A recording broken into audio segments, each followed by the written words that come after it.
वेगवेगळ्या पक्षांच्या भूमिकांवर आम्ही लक्ष ठेवून आहोत। आगामी निवडणुकीवर हाकेंनी ही प्रतिक्रिया दिलेली आहे। ओबीसींच्या जागा दुसऱ्याला दिल्या तर बंडखोरी करा असं आवाहन लक्ष्मण हाकेंनी केलंय। ओबीसी नगराध्यक्ष या 77 म्हणजे ओबीसी नगराध्यक्ष पदासाठी 77 ओबीसी जागा महाराष्ट्रामध्ये राखीव आहेत आणि आम्ही वेगवेगळ्या पक्षांच्या भूमिकांवरती लक्ष ठेवून आहोत।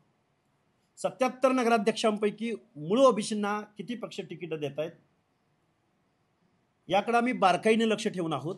जिथं मूळ ओबीसींचं तिकीट डावललं जाईल त्या पक्षाच्या विरोधामध्ये आम्ही काम करू, तिथल्या ओबीसींना तसं आव्हान करू। तुम्ही अग्र हक्काने तिकीट मागा। मी फक्त नगराध्यक्ष पदाचं तुम्हाला सांगितलं की 77 नगराध्यक्ष पद ही ओबीसी साठी राखीव आहे आणि आत्ता जी जाहीर झालेल्या निवडणुका आहेत त्यामध्ये 1821 नगरसेवक पदाच्या जागा ओबीसी साठी राखीव आहेत।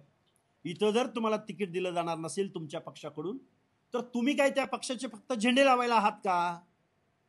आणि तुमचं प्रतिनिधित्व डावलून जर कुणाला दिलं गेलं जात असेल, पैसेवाल्यांना दिलं जाणार असेल, बोगस कुणबीकरणाद्वारे ओबीसीच्या जागांवरती उभे राहणाऱ्या माणसांना जर कुठं तिकीट दिलं जाणार असेल तर त्या सेलमध्ये काम करणाऱ्या ओबीसी बांधवांनी बंडखोरी केली पाहिजे।